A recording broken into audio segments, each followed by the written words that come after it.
Hello everyone. I came across a verse from Bhagavad Gita chapter 6 today. It says, "For him who has conquered the mind is the best of friends. But for one who has failed to do so, his very mind will be the greatest enemy." And I was thinking about it, which led me to create this audio.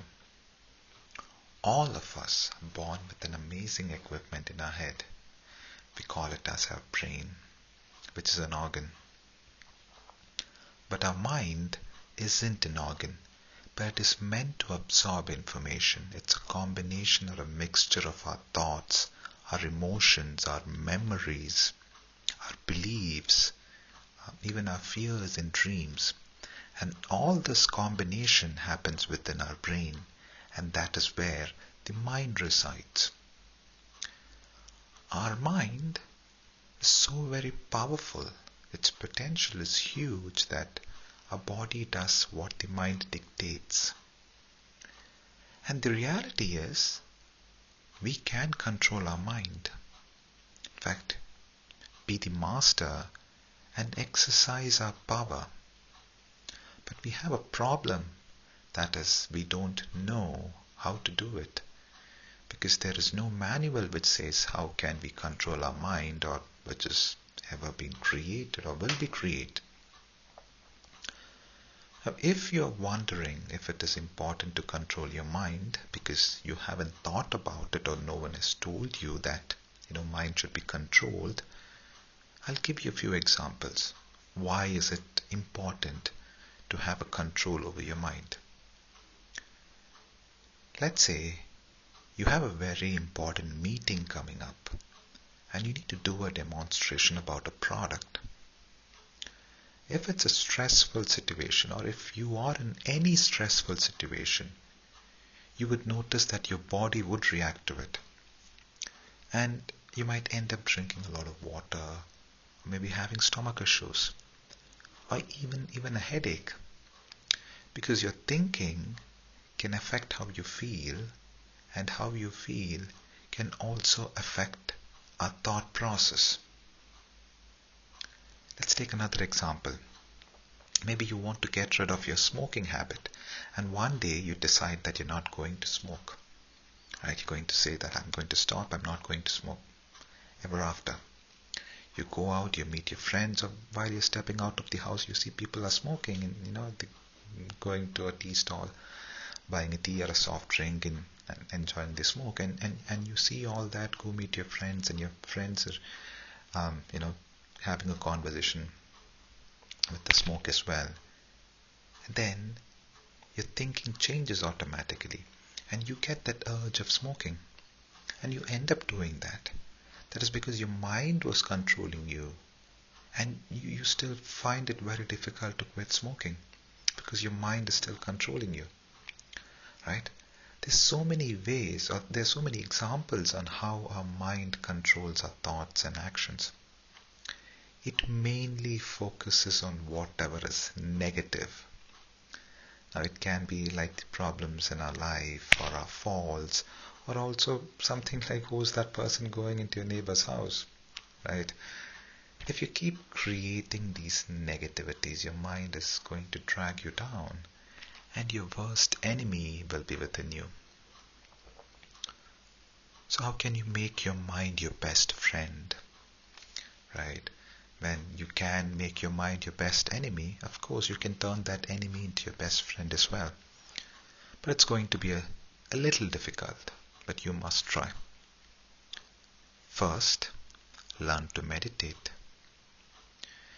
And if you are a person who does meditation, very good, please continue.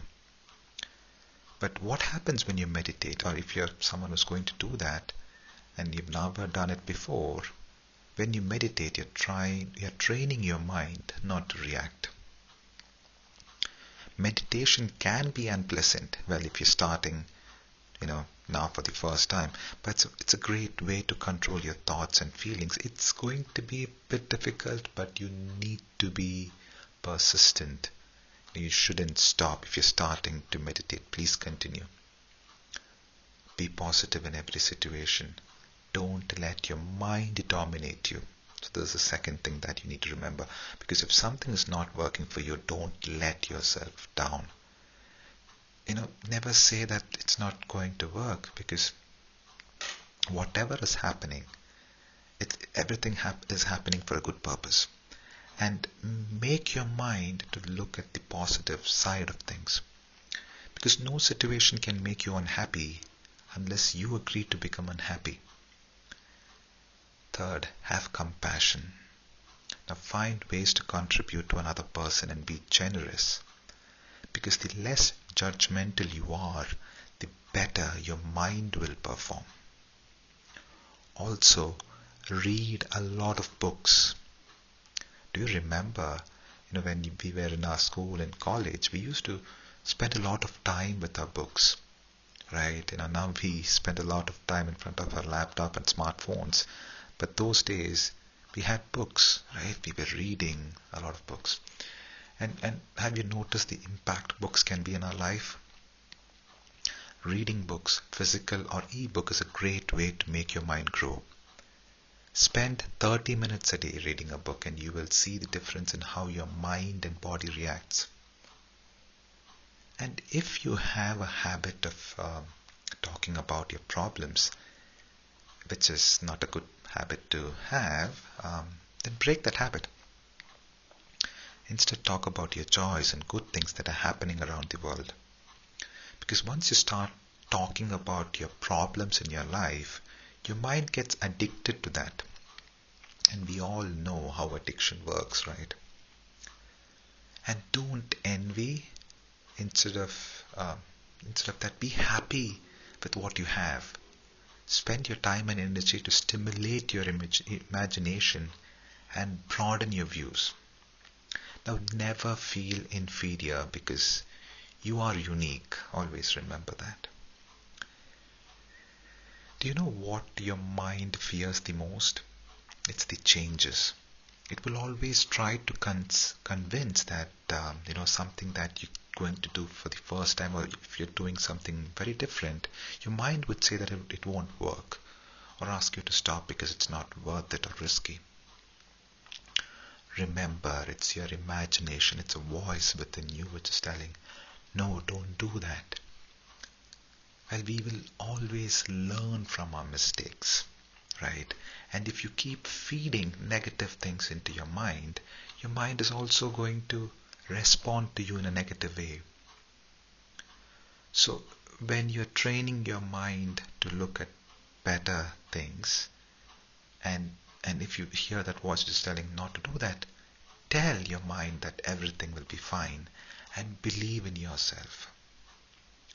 Now, you have been dealing with your mind since your birth, right? Every day there are plenty of thoughts which goes around in our mind. If you can gain control over your mind and create happiness, then you have found your best friend. Now the choice is yours. Do you want your mind to be your best friend or your worst enemy? Thank you for listening.